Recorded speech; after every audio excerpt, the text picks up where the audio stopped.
Hola, ¿qué tal? ¿Cómo están? Bienvenidos a su sesión número 4 de su materia de psicología organizacional. Pues vamos a dar inicio.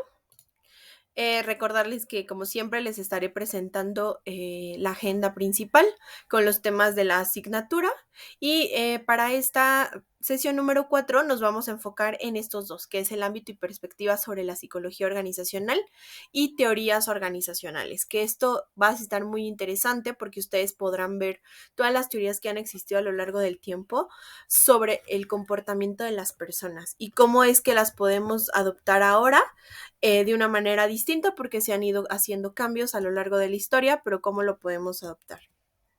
Les presento el objetivo general de la asignatura, que ustedes también ya lo conocen. Y bueno, pues vamos a dar inicio con el primer tema, que es ámbito y perspectiva de la psicología organizacional. Y aquí me gustaría enfocarme principalmente en estos dos temas. ¿Recuerdan? Ya hemos visto esta parte inicial. ¿Recuerdan?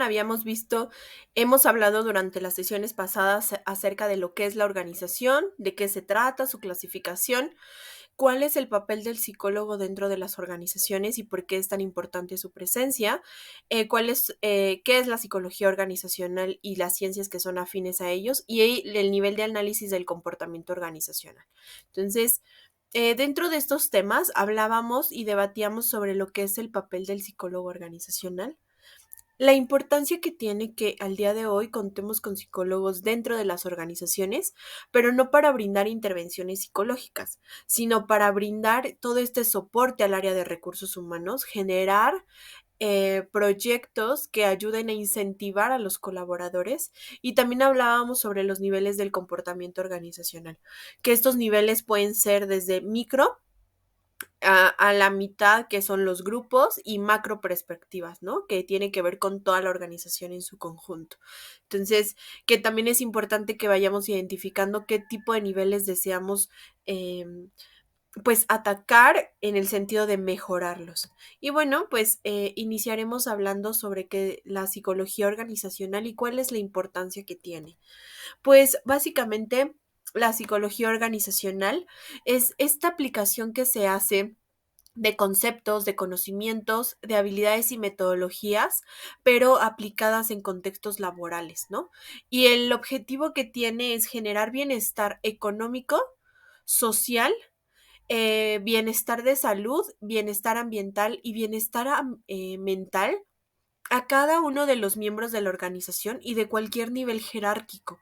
Esta parte es sumamente importante porque antes, cuando estaba la Segunda Guerra Industrial y durante estos cambios de la administración científica, pues sí decíamos, bueno, necesitamos darles bienestar económico y bienestar ambiental.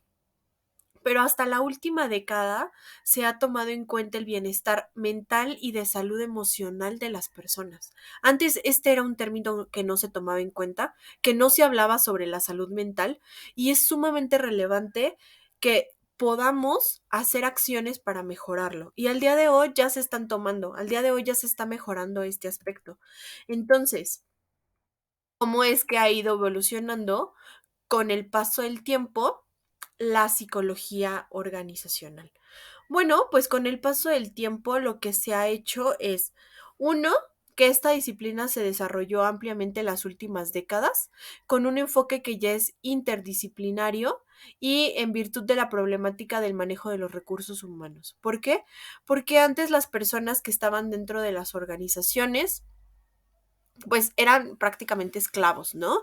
Vivían en condiciones que no eran las más adecuadas, trabajaban horarios extensos, no se les daba como una remuneración completamente digna y con el paso del tiempo se fueron creando los sindicatos, por ejemplo, y después vino esta revolución de la creación del Internet. Y entonces a las personas se les empezó a dar una mayor atención. Sin embargo, este cambio pues no se había dado totalmente. Inicialmente lo que se hacía eran psicólogos industriales, porque lo primero que se creó en esta época de la revolución industrial fueron las fábricas, ¿no? Ese era el término que antes se utilizaba, fábrica. Y dentro de esa fábrica, pues se crearon estos psicólogos industriales, quienes Pues en ese entonces, con pocos elementos y con pocas teorías al respecto, se acercaban a las organizaciones para apoyar a al reclutamiento y selección de personal. Y no lo hacían de una manera como lo hacemos ahora, es decir, ni siquiera seguramente tenían el puesto como tal de recursos humanos. Lo que hacían es que detectaban que necesitaban personal y decían, bueno, yo me encargo de esa función, como cada vez necesitamos más, yo me encargo de buscar a las personas, de ingresarlas a la empresa y pues esto era un procedimiento hasta hace unos siglos, pues un proceso como todavía muy artesanal y que algunas empresas lo siguen haciendo de respira, medio cumple con los requisitos, ingrésalo a la empresa, ¿no? Entonces, ahí fue como un primer cambio y para entender este ordenamiento, pues recurrieron a los ingenieros, ¿no? Como no entendían muy bien qué hacer, recurrieron a los ingenieros quienes realizaron un aporte ordenando los procesos para optimizar la selección de personal. Porque antes, como la contratación era muy masiva, pues tenían que contratar a 50, 80 obreros y este proceso pues era cansado, era tardado. Entonces se acercaron a los ingenieros que existían en ese momento para que les ayudaran a optimizar este proceso. Y bueno, pues también se definió de una manera mucho más clara el cómo seleccionar a las personas a través de adecuar sus capacidades con las tareas a realizar, ¿no? Esto fue también un gran cambio que se hizo y gracias al aporte de otras ciencias que ya lo hemos visto en la sesión anterior, cómo otras ciencias aportan también a la psicología organizacional. Gracias a este aporte surge lo que es el psicólogo organizacional, cuya función ya estaba más orientada hacia analizar las relaciones entre las partes. Es decir, ya no se centraba solo en reclutamiento y selección, en dar contratos, sino ya iba más allá de pensar en cómo es la interacción entre los colaboradores y la organización. Y bueno, pues aquí vamos a ver una diferencia, que a diferencia del psicólogo industrial, el psicólogo organizacional no solo se ocupa de problemas que tienen que ver con reclutamiento, evaluación, selección, entrenamiento, análisis de cargos e incentivos, ¿no? Sino que también, adicional a ello, ya analiza el comportamiento de los grupos, analiza el comportamiento de los sistemas y la respuesta de la organización a estímulos internos y externos. Es decir, analiza el cómo se comportan las personas, ¿no? Ya el psicólogo organizacional ya va más allá de lo operativo, ¿no? De, ok, atraer personas, capacitarlas, seleccionarlas, crear un plan de capacitación, pagar la nómina. Ya va más allá de eso, porque antes solo se le daba al psicólogo esta oportunidad, ¿no? De solo hacer estas acciones como meramente operativas. Y al día de hoy, pues eso se ha cambiado. Y algo que también es importante es que si se desarrollan las actividades esenciales de la organización centradas en el logro de objetivos, en el mantenimiento del sistema interno y la adaptación al contexto, el individuo usualmente pues tiene más oportunidades de expresar sus potencialidades, experimentar lo que es tener autoestima y alcanzar el éxito psicológico, es decir, salud mental. ¿Por qué? Porque si yo dentro de la organización no solo me centro en el cumplimiento, sino voy más allá, analizo los comportamientos, constantemente estoy mejorando, pues las personas van a tener algo que es la satisfacción laboral. Y esta satisfacción laboral los va a llevar a ser mejores en sus empleos. Entonces, entendamos que la psicología organizacional concibe a la organización y al empleo o al trabajo como un ente cambiante, ¿no? Como un cambio constante que va modificando su velocidad por consecuencia de la globalización y también, pues, con todos los retos que va obteniendo día a día. Entonces, la organización va más allá de solo un lugar físico, sino es un lugar de movimiento, de cambio, de mejoras. Y así es como lo tenemos que analizar. Y bueno, pues se han ido dando a lo largo del tiempo definiciones de lo que es la psicología organizacional, ¿no? Porque se mezclan entre intereses, deseos que tienen las organizaciones por su crecimiento, Y vamos a ver algunas de las teorías al respecto, ¿no? De las definiciones que se han dado. Spector nos habla de que la psicología industrial o organizacional, porque antes todavía se manejaban los dos términos, se hablaba de psicología laboral y organizacional. Es un pequeño campo de la psicología aplicada que se refiere al desarrollo y aplicación de principios científicos en el lugar de trabajo. Entonces, podemos ver que esta es una definición muy general y que se enfoca en métodos. Más que en las personas, esta definición se enfoca mucho en procesos, ¿no? Porque dice, bueno, se refiere al desarrollo, a la aplicación de principios científicos en el lugar de trabajo. O sea, principios que ya conocemos, ¿no? Andy y Conte hacían una aclaración con respecto a la relación con el escenario laboral. Es decir, ellos decían que el dominio de la psicología industrial y organizacional va más allá de los límites físicos del lugar de trabajo, del espacio, influyendo muchos otros factores del comportamiento organizacional. Ya hablaban de un término que hemos visto, que es el comportamiento organizacional. Ellos ya hablaban de este término. Y antes de ellos, Bloom y Naylor hablaban de la aplicación o extensión de hechos y principios psicológicos a los problemas que conciernen a los seres humanos que trabajan dentro del contexto de los negocios y de la industria. Entonces decían, bueno, pues es que todo lo que ya sabemos de psicología lo tenemos que también analizar dentro de los espacios en los que se encuentran los seres humanos, ¿no? Como analizar cómo se sienten dentro de esos espacios. Y eso era básicamente lo que hacía, como que ese análisis se basaba en ello. Sally y Nick decían que es el estudio del comportamiento, de los pensamientos y sentimientos del hombre y de la mujer conforme se adaptan a las personas, a los objetivos y al ambiente donde se desenvuelven de manera laboral. Entonces, esta definición es muy buena porque nos habla sobre estudiar cómo se comportan, qué piensan, qué sienten, cómo se adaptan a la organización. Eso es un punto que también deberíamos estar analizando.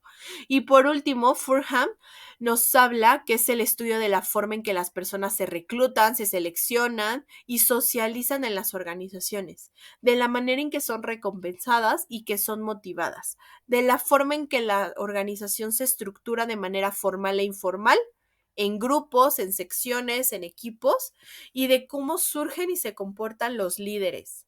Y boom, ¿no? Esta es una definición súper completa. Es una definición muy amplia de todo lo que debe abarcar un psicólogo organizacional, porque nos habla de muchos aspectos. O sea, nos habla de reclutamiento, pero nos habla de selección, de socialización, nos habla de empresas formales e informales, de grupos, de comportamiento de líderes, y todo eso lo analiza la psicología organizacional. Al día de hoy así es. Todo eso es lo que la psicología organizacional analiza y lo podemos ver, ¿no? Entonces, esta definición me parece muy completa. ¿Qué pasa? No es necesario que se queden con una sola definición, no es necesario que se casen con una, porque el día de hoy ha ido cambiando muchísimo. Al día de hoy ha ido revolucionando la forma en cómo vemos a las organizaciones y va a ir cambiando todavía más. Entonces, ¿qué con estas definiciones? Entendamos que es la psicología es el estudio del comportamiento, la psicología organizacional es todo lo que nos interesa saber del ser humano, pero cómo se desenvuelve dentro de una organización o dentro del ámbito laboral, ¿no? Y eso es lo que vamos a ir analizando pues paso a paso. Y para ello también debemos entender lo que es la cognición humana, que básicamente es la manera en que una persona se percibe y se interpreta a sí mismo y a su medio externo, es decir, el medio donde se encuentra. Y la cognición, pues básicamente es el filtro a través del cual se ve, se siente y se percibe el mundo. Es el que establece esta creencia y la opinión personal respecto a sí mismo o al mundo exterior.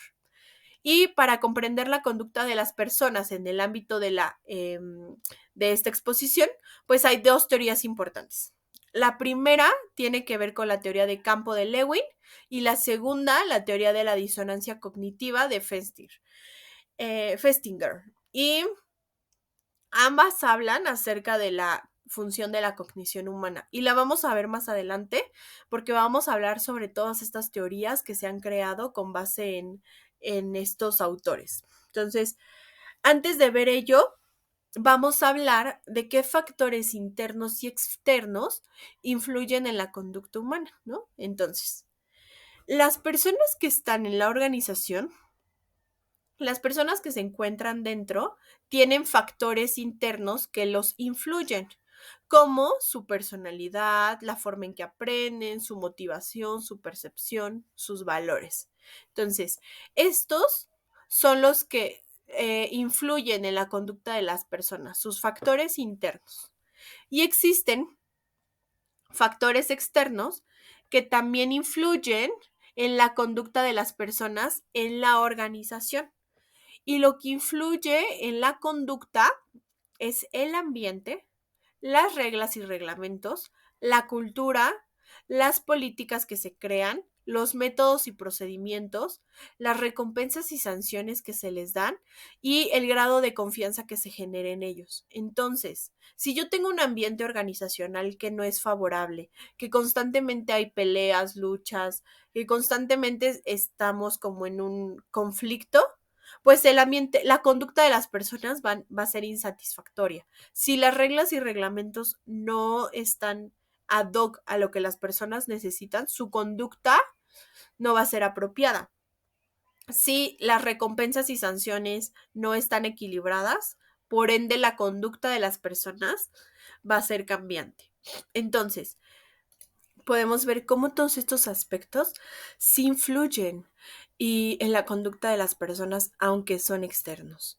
Entonces, vamos a entender cómo es que se van dando y vamos a ver el día de hoy algunas teorías. En la siguiente sesión veremos las otras, pero quiero que hablemos acerca de esta teoría, la jerarquía de las necesidades según Maslow.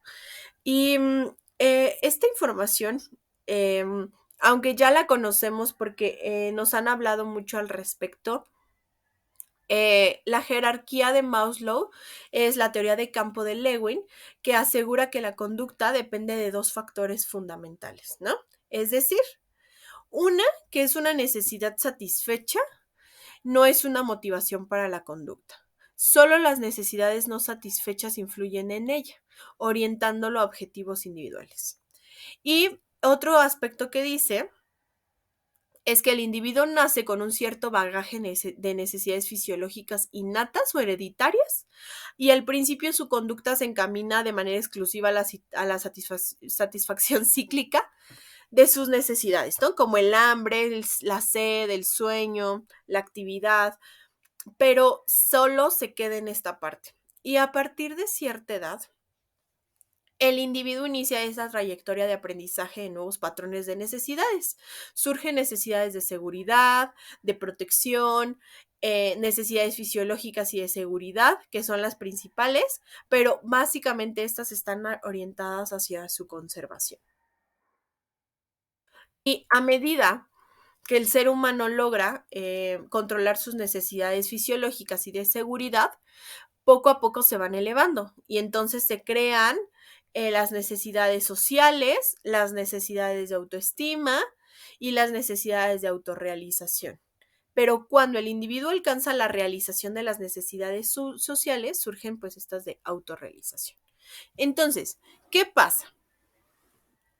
Pasa que las personas al principio somos completamente básicas, ¿no? Según esta jerarquía de las necesidades de Maslow, él nos dice, bueno, cuando los seres humanos nacen o son muy jóvenes, sus necesidades van a ser principalmente fisiológicas y de seguridad, donde las personas se van a expresar a través del hambre, de la sed, del sueño que tienen, se van a expresar a través de esto, ¿no? Y va a ser como muy instintual. Tengo hambre, quiero comer. Tengo sed, tomo agua. Tengo sueño, pues me duermo. Y también de seguridad, porque necesitan protección, ¿no? Entonces, esta sensación de tener una vivienda, de tener ausencia de peligro, es sumamente importante y es una necesidad que tienen los seres humanos. Cuando estas dos se ven satisfechas o medianamente satisfechas o creen que pueden con lo que tienen al día de hoy, se crean las necesidades sociales, que estas necesidades sociales tienen que ver con la amistad de las personas, el amor que puedan sentir por ellos, la pertenencia a un grupo o a una actividad social, ¿no? Es decir, esperan poder pertenecer a un grupo, poder pertenecer a una familia, a tener una pareja y realizar actividades sociales que les generen bienestar. Una vez que se tiene esto, en teoría, entonces ya empezamos a pensar en necesidades de autoestima, ¿no?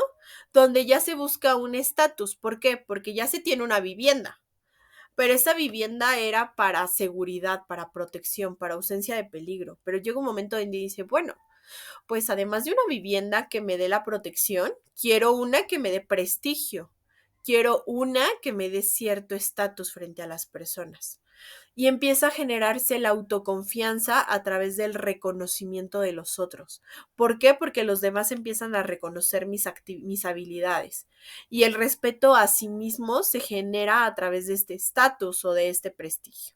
Entonces, cuando eso se obtiene, podemos llegar a la realización, que la realización es cuando ya hay un desarrollo personal, ya existe éxito personal y hay un crecimiento considerable, ¿no? Entonces, en este momento las personas se dan cuenta que ya tienen desarrollo, que este estatus y prestigio ya se mantuvo y que ya todas estas necesidades han sido satisfechas, ¿no? Entonces, ahí en ese aspecto es importante identificar que para llegar a las 5 no precisamente tenemos que tener completamente cubierta la uno y 2.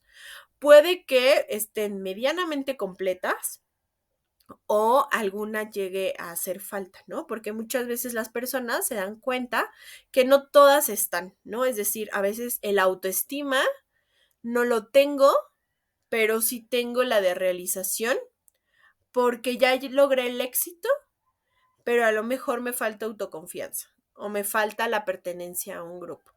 Pero esta se va dando según el cómo las personas vamos dándole la importancia, ¿no? Entonces es importante que identifiquemos esta parte. Aquí en este sentido, las personas son, y al día de hoy lo podemos ver, ¿no? Las personas tenemos la necesidad fisiológica cubierta, las necesidades de seguridad y casi nunca llegamos o pocas veces se llega hasta este punto de realización, porque las exigencias que nosotros mismos nos planteamos son muy altas. Siempre planteamos como, no, es que tengo que tener más, pero es que esto no es suficiente. Entonces, a veces esta realización es difícil de lograr, porque a las personas les cuesta trabajo como aceptar lo que tienen. Entonces, Maslow nos dice, bueno, estas son va desde cubrir necesidades fisiológicas hasta cubrir necesidades de realización. Y si cubres esto, las personas ya están satisfechas.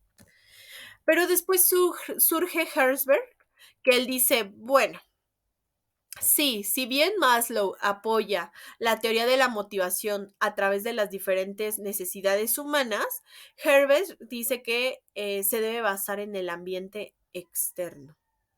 Y aunque el enfoque de Herzberg resalta que existen factores motivacionales y ya se enfoca en las organizaciones, porque Maslow no se enfoca totalmente en una organización, se enfoca en el individuo. Dice, el individuo en cualquier momento de su vida tiene estas necesidades, ¿no? Y se enfoca solo en ello. Pero Herzberg sí resalta que existen factores motivacionales organizacionales y que estos suelen desatender en su afán por aumentar el desempeño y satisfacción de las personas. A veces por tener personas productivas o por tener satisfacción de las personas, dejamos a un lado ciertos factores. Entonces, lo que dice, las conclusiones que tiene Herzberg sí coinciden con la teoría de Maslow en que cuando el estándar de vida es elevado, las necesidades humanas de niveles más bajos tienen poco efecto motivacional. Es decir, que para que cuando yo tengo prestigio, cubrir el hambre no es suficiente. O sea, no me satisface solo tener una casa. Si yo quiero estatus, debo tener la mejor casa. ¿Ok? que el simple hecho de tener yo comida en casa no es suficiente para yo tener un estatus. Entonces, cuando llega un momento donde ya se tiene un estatus o una calidad de vida alta, ya no es suficiente con que me digas que me vas a dar comida para que yo me motive. No, ¿qué tipo de comida? O sea, a mí ya no me motivan las necesidades básicas solamente, sino ya se va más allá de ello, ¿no? Entonces, para Herzberg, la motivación para trabajar depende de dos factores. El primero de ellos, que se llama higiénico, y el otro que se llama motivacional. Los factores higiénicos básicamente se refieren a las condiciones que rodean a la persona en su trabajo, ¿no? Es decir, van desde las condiciones físicas y ambientales del empleo, el salario, los beneficios sociales, las políticas que la empresa establece, el tipo de supervisión que se genera, el clima en las relaciones entre la dirección y los empleados, los reglamentos, las oportunidades, es decir, todo lo que la empresa le da al colaborador. Ahí es donde entran los factores higiénicos. Y los factores motivacionales se refieren al contenido del puesto, a las tareas, a las obligaciones que tiene, y producen un efecto de satisfacción duradera y un aumento en la productividad muy superior a los niveles normales. Entonces, si el puesto que tiene una persona lo motiva a ser mejor, lo motiva a aprender, eso va a ser mucho más satisfactorio que solo los factores higiénicos, ¿no? Entonces, vamos a ver de qué se trata. Los factores higiénicos que marca Herzberg, él nos dice que tienen una capacidad muy limitada para influir de manera poderosa en la conducta de los empleados. O sea, es decir, no motivan a las personas a trabajar, pero sí tienen la expresión de higiene, nos refleja un sentido de carácter preventivo, ¿no? O profiláctico. Es decir, que solo se destinan a evitar la insatisfacción y las amenazas potenciales. Si estos factores que son higiénicos se vuelven óptimos, únicamente evitan insatisfacción, pues su influencia en la conducta no eleva hasta satisfacción sustancial y duradera. Pero si son precarios, provocan insatisfacción, por eso es que se llaman factores de insatisfacción. ¿Por qué? Porque si la seguridad en el puesto no es la adecuada, si las condiciones de trabajo y bienestar no son las adecuadas, si las políticas de la organización y de la administración tampoco lo son, si la relación con el jefe inmediato, las competencias técnicas de los líderes, si el salario y la remuneración, si la relación con los colegas y la seguridad en el puesto no existen, sí generan insatisfacción en las personas. Y lo hemos visto. Analicemos cómo es dentro de las empresas. Y hemos visto que dentro de las empresas las personas sí tienden a tener este efecto, ¿no? De insatisfacción. Cuando no obtienen lo que ellos esperan, cuando las condiciones de trabajo y de bienestar no son las mejores, sí genera insatisfacción en las personas. Pero que yo tenga seguridad en el trabajo, que tenga condiciones de bienestar, que tenga buenas relaciones con los colegas, no me genera satisfacción laboral como tal. O sea, insatisfacción sí, pero no logra llevarme a la satisfacción completa. ¿Ok? Entonces, este punto también hay que analizar. Y ahora, ¿cuáles son los factores motivacionales? Pues los factores motivacionales, un segundo. Los factores motivacionales nos hablan de que comprende sentimientos de realización, de crecimiento y de reconocimiento profesional, que estos se manifiestan en la ejecución de tareas y actividades que presentan desafío y que tienen significado en el trabajo. Y ahora, si estos factores motivacionales se elevan, bueno, más bien son óptimos, se eleva la satisfacción, pero si son precarios, se reduce. Por eso es que se le dominan factores de satisfacción. Entonces, aquí es importante entenderlo de esta manera. ¿Por qué? Porque no es que causen insatisfacción si son precarios, simplemente esta satisfacción se reduce. Y lo podemos ver. Los factores de satisfacción tienen que ver con la delegación de responsabilidad. Cuando nos delegan una responsabilidad, eso nos genera satisfacción, porque entonces están confiando en nuestro trabajo para hacer algo. Cuando tenemos libertad para decidir cómo realizar una labor, esto nos genera satisfacción. Es decir, no tenemos a alguien atrás de nosotros todo el tiempo diciéndonos, así no es, así no se hace, esto no lo digas, esto no lo hagas, eso no se debe. Es decir, si tenemos esa libertad para decidir cómo realizar una labor, eso nos va a dar satisfacción. Las posibilidades de ascenso también. Cuando tenemos una posibilidad de crecer dentro de la organización, cuando nos dan la posibilidad de subir a un puesto mayor, esto también nos da satisfacción. La utilización plena de las habilidades personales, cuando nuestro trabajo nos hace o nos obliga de buena manera a poder aplicar todas nuestras habilidades. La formulación de objetivos y evaluación relacionada con ellos, ¿no? La evaluación que se nos haga. La simplificación del puesto por quien lo desempeña, es decir, que la persona que está en ese puesto hace las cosas de tal manera que hace que ya sea muy sencillo su puesto, ¿no? Lo hace de una manera que que parezca sencillo. Y la ampliación o enriquecimiento del puesto. Eso también es un aspecto sumamente importante. Y aquí en este punto me gustaría que ustedes analizaran cómo es actualmente en su empleo, ¿no? Cómo, si es que en el puesto en el que ustedes se encuentran, cuentan con estos factores que al final les van a generar satisfacción. Si tienen la capacidad de decidir, la libertad para realizar una labor, cómo es su puesto, así utilizan todas sus habilidades. ¿Por qué? Porque es muy importante entender si esto sucede dentro de nuestro puesto.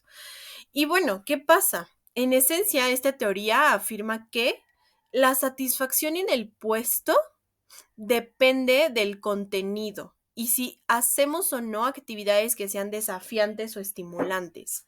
Y esto tiene que ver con los factores motivacionales. Y por otro lado, la insatisfacción en el puesto tiene que ver con la función del ambiente, con la supervisión, con los colaboradores y el contexto general del puesto. Y esto tiene que ver con los factores higiénicos. Entonces, lo que podemos ver es que los factores responsables de la satisfacción profesional están completamente desligados. Es decir, que los factores responsables de la insatisfacción profesional no son iguales a los que causan satisfacción. Es decir, lo opuesto a la satisfacción profesional, para términos de esta teoría, no es la insatisfacción, sino carecer de satisfacción. Es decir, lo opuesto a insatisfacción es carecer de esta insatisfacción, no la satisfacción como tal, ¿no?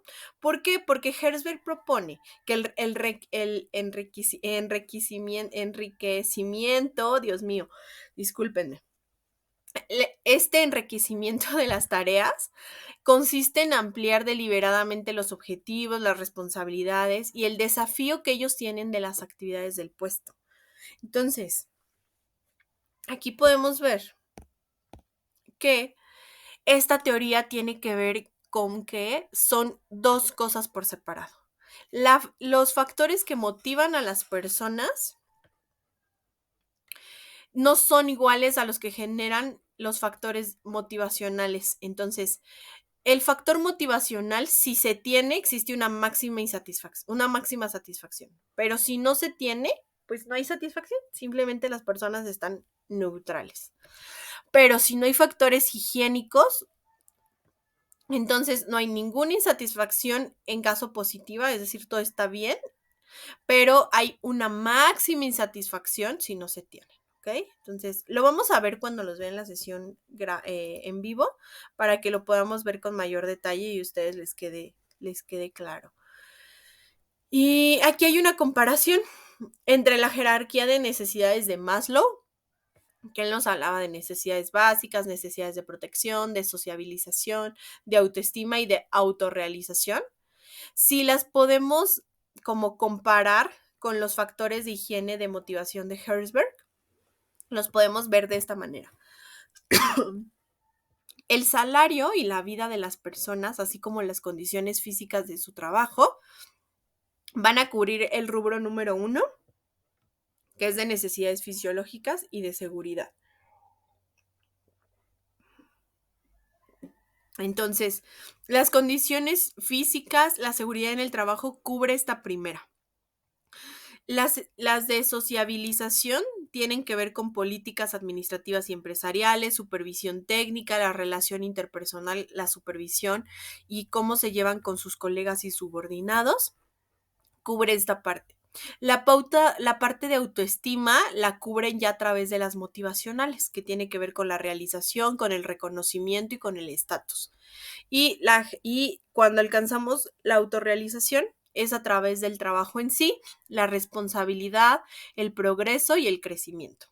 Entonces, podemos ver que ambas teorías tienen factores específicos que al final lo que llevan y que nos damos cuenta es, pues que la máxima motivación de las personas, su máxima motivación se alcanza cuando se cubre esta parte, ¿no? Cuando obtienen esto y que las más bajas, como el salario, las condiciones físicas, pues sí cubren necesidades básicas, pero no son el máximo para las personas. O sea, son como de, pues sí, es como que lo dan por hecho que deben existir, ¿no? Pero no generan un plus en la forma en que las personas se sienten. Entonces, ahí ese aspecto también es importante considerar.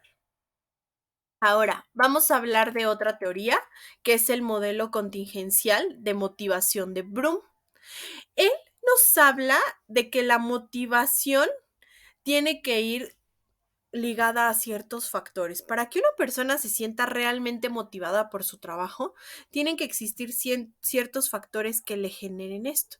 Y aunque la teoría de Maslow se basa en una estructura uniforme y jerárquica de crecimiento de las necesidades y la de Herzberg en dos clases de factores que son higiénicos y motivacionales, ambas partes de la suposición implícita que existe, más bien, ambos hablan de una situación, es decir, una mejor manera, ¿no?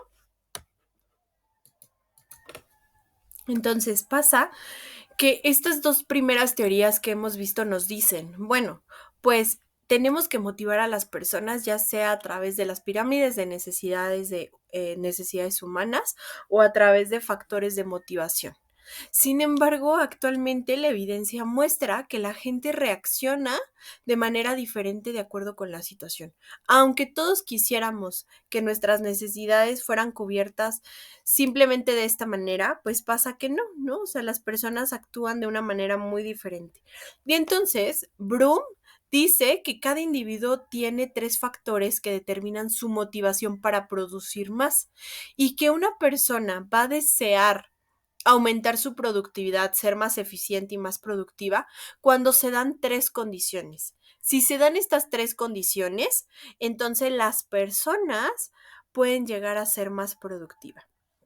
Y una de ellas es que tiene que ver con objetivos personales. Es decir, esta puede incluir dinero, puede incluir seguridad en el puesto, aceptación social, reconocimiento y que tenga un trabajo interesante. Es decir, en el objetivo 1 abarca todas las que decía Herzberg y Maslow como una sola, ¿no? No como una pirámide de ir alcanzando eslabón por eslabón, sino más bien dice, bueno, el dinero y la seguridad en el puesto, la aceptación social, el reconocimiento y que mi trabajo sea interesante es el factor número 1 para yo aumentar mi productividad y tiene que ver con mis objetivos personales. Pero además de eso, yo necesito tener una relación percibida entre el logro de los objetivos y una alta productividad. Es decir, si un objetivo importante que tiene el trabajador es tener un salario alto, y trabaja con base en la remuneración para tener una producción, pues entonces esa es su fuerte motivación para producir más. Es decir, si a mí me dicen, bueno, pues si produces más vas a ganar más, entonces yo voy a empezar a producir más. Esa va a ser mi motivación, tener más dinero y entonces voy a trabajar más. Pero si para esa persona su necesidad de aceptación social en un grupo es más importante, tendrá una productividad inferior a la que se espera. ¿Por qué? porque producir más podría costarle el rechazo de sus compañeros. Entonces, a lo mejor, si para una persona lo más importante es un factor social, llevarme bien con las personas, pues el que tú me das más dinero no me va a motivar, porque yo me quiero motivar por llevarme bien. Y voy a ser productiva si me llevo bien con las personas. Y la tercera tiene que ver con su percepción de la influencia de su productividad. Si un empleado cree que la realización de un gran esfuerzo tiene poco efecto en el resultado, pues ya no se va a esforzar, ¿no? Porque va a decir, bueno, pues de qué sirve que yo me esfuerce, de qué sirve que yo produzca más, si no es reconocido, no se nota, entonces me esfuerzo el mínimo. Y eso pasa mucho dentro de las organizaciones. Nos damos cuenta que las personas a veces dejan de esforzarse porque ese esfuerzo no se ve recompensado, no se ve recompensada la forma en que las personas trabajan de una mejor manera. Entonces, por eso es que se tienen que cumplir con estos 3 puntos. Que se cumplan con sus objetivos personales, la relación que ellos tienen entre el logro de los objetivos y la alta productividad. Una persona va a ser más productiva si tiene una motivación para hacerlo. Si el dinero es su motivación, pues entonces va a ser más productivo. Si llevarse bien con las personas es su motivación, pues entonces llevarse bien con su grupo de trabajo lo va a hacer más productivo. Y la percepción de su influencia en la productividad. Si esta persona nota que realmente es relevante para la organización y que su esfuerzo es tomado en cuenta, va a ser más productivo. Pero si las personas se dan cuenta que no les toman, sí, más bien, si las personas notan que su esfuerzo no es tomado en cuenta, pues se van a dejar de esforzar, ¿no? Entonces hay que analizarlo desde ese punto. Y este modelo contingencial de la motivación de Bloom propone un modelo de expectativas de la motivación que se basa en objetivos tanto intermedios como progresivos, que al final conducen a un objetivo final. Y según este modelo, la motivación es un proceso que gobierna opciones entre comportamientos. Es decir, que cuando el individuo persigue un resultado intermedio, por ejemplo, productividad elevada, busca los medios para alcanzar los resultados finales, que al final es el dinero, los beneficios, el apoyo, la promoción o la aceptación de un grupo. Entonces, él tiene productividad, pero no como su objetivo final. O sea, su objetivo final no es ser muy productivo, darle más productividad a la empresa. Su objetivo final es obtener más dinero, obtener beneficios, que se le reconozca, y por eso es productivo. Entonces, este modelo de las expectativas aplicadas de Bloom nos dice, tiene una expectativa y con base en esa expectativa va a tener una conducta. El resultado intermedio es una productividad elevada, pero al final lo que él quiere, más que la productividad elevada, él quiere dinero, él quiere beneficios sociales, él quiere mayor apoyo del jefe inmediato, él busca una promoción o ascenso y una aceptación del grupo. Y como podemos ver, esta teoría pues sí está más enfocada a la realidad del día de hoy, o sea, sí está más enfocada a lo que pasa en las organizaciones. Muchas personas se esfuerzan y dan una productividad elevada o son buenos en su trabajo, pero ellos, es que a veces las empresas se casan con, bueno, pues para mí el resultado final es tu productividad. Para mí mi resultado final es que tú seas productiva y para el colaborador es un, ¿no? Pues es que para mí no. O sea, para mí darte mi productividad es la mitad del proceso, porque yo lo que realmente quiero de ti es un ascenso, una promoción, es apoyo, son beneficios, es un mayor sueldo. Por eso es que las personas a veces se sienten desmotivadas, porque la empresa ve como el objetivo final a la productividad y el colaborador no, el colaborador dice no. O sea, en realidad para mí no. Entonces, tenemos que analizar este aspecto, tenemos que ver como organización cómo le estamos trabajando y qué estamos generando en los colaboradores, porque ellos en realidad lo que buscan es que sean cumplidas sus expectativas, que sean cumplidas estos factores. Ahora, ¿qué pasa si estos factores o resultados finales que espera no se cumplen? Pues entonces, si esta expectativa no es cumplida, la conducta del individuo va a ser la falta de productividad, va a ser la falta de esfuerzo. Entonces, si esto no se cumple, la conducta va a ser improductividad, baja productividad, bajo desempeño. Y ahí es cuando decimos, pero oye, ¿cómo aumento su desempeño? Pues bueno, fíjate cuál es su expectativa. Habla más allá de lo que tú como empresa quieres. Hablemos de lo que este colaborador quiere, qué es lo que a él le gustaría tener. Y a partir de eso lo podemos entender. Y existe otra teoría, ¿no? Que es la teoría de las expectativas. Y bueno, pues en esta teoría de las expectativas, quien la realizó fue Lauer, que en su trabajo sobre motivación encontró que había evidencias de que el dinero sí motiva el desempeño y también genera ciertos comportamientos como el compañerismo y la dedicación a la organización. Y bueno, lo que él encontró es que el dinero presenta poco poder motivacional en virtud de su aplicación incorrecta en la mayoría de las organizaciones, ¿no? Porque la mayoría de las organizaciones no lo ven como un aspecto sumamente importante. Entonces, el enorme lapso, lo que él dice, Lauer, es que el enorme lapso que transcurre entre el desempeño y el incentivo salarial genera debilidad del incentivo y que la tardanza para recibirlo les da ya una falsa impresión de las ganancias de las personas. Y como el esfuerzo se vuelve ya débil y rezagado, la relación entre el dinero y el desempeño se vuelve frágil. Pasa muchas veces que las personas esperan que cuando tienen un buen desempeño se les vea recompensados, ¿no? Entonces, el colaborador espera que les sea recompensado por tener un buen desempeño, pero ese incentivo a veces llega tarde, no se lo dan inmediato. Entonces, muchas veces estas evaluaciones de desempeño no generan diferencias salariales, pues los gerentes y evaluadores no les gusta enfrentar a las personas de bajo desempeño que no están dispuestas a dejar de recibir algún incentivo salarial o recibir recibir un pago menor a sus colegas que sí reportan un buen desempeño.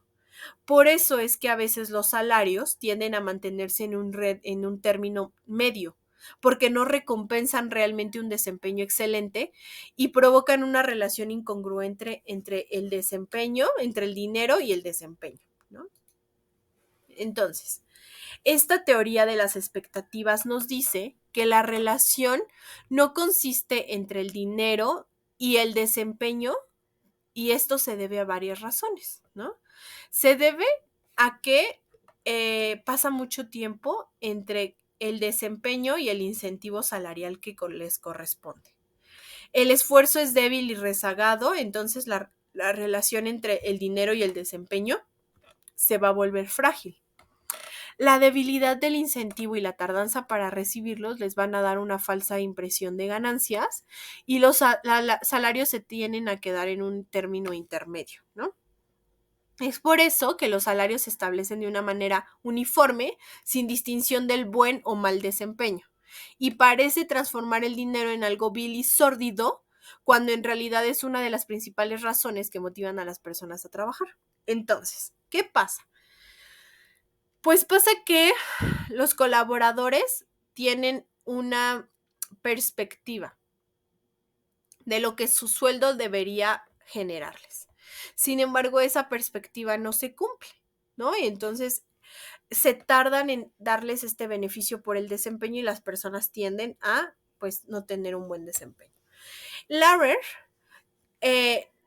concluye que existen dos bases sólidas para esta teoría. Uno, que las personas desean el dinero porque este les permite no solo satisfacer necesidades fisiológicas y de seguridad como las que habla Maslow, sino también necesidades sociales, de estima y de autorrealización.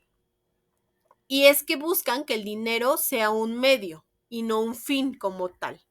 Y con él adquieren muchas cosas que satisfacen múltiples necesidades personales.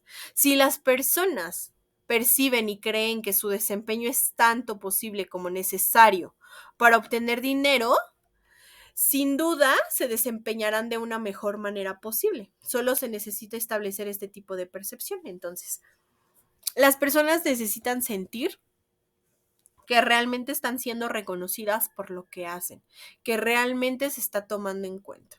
Si esto sucede, entonces ellos van a ser más productivos. ¿Ok? Entonces, al momento ya hemos visto 4 teorías sobre la motivación. La primera es de Maslow, que nos habla acerca de las necesidades fisiológicas básicas, necesidades sociales de autoestima y de autorrealización.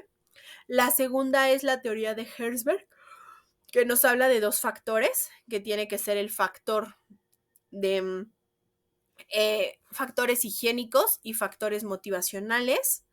La tercera teoría que vimos tiene que ver con el reconocimiento de 3 objetivos, ¿no? Es decir, objetivos personales, percepción del puesto y esta última sobre expectativas. Ahora vamos a ver teorías que tienen que ver con la administración, ¿no? Y dentro de estas teorías de administración, la llamada administración científica fue la pionera en este campo. Su fundador fue el ingeniero estadounidense Frederick Winston Taylor, ¿no?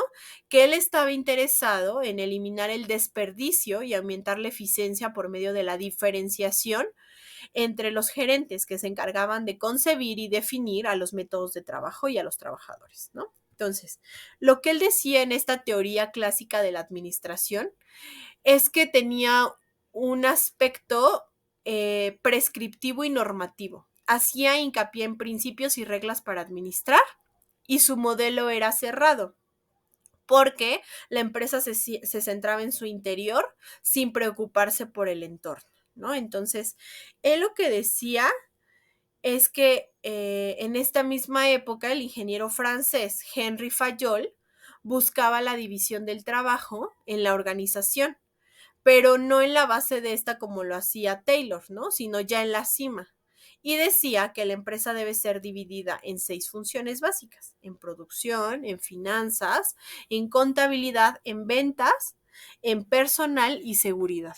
Entonces, él decía que se tenía que ver en este modo, ¿no? De este modo. Entonces, para Fayol, administrar, prever y organizar y mandar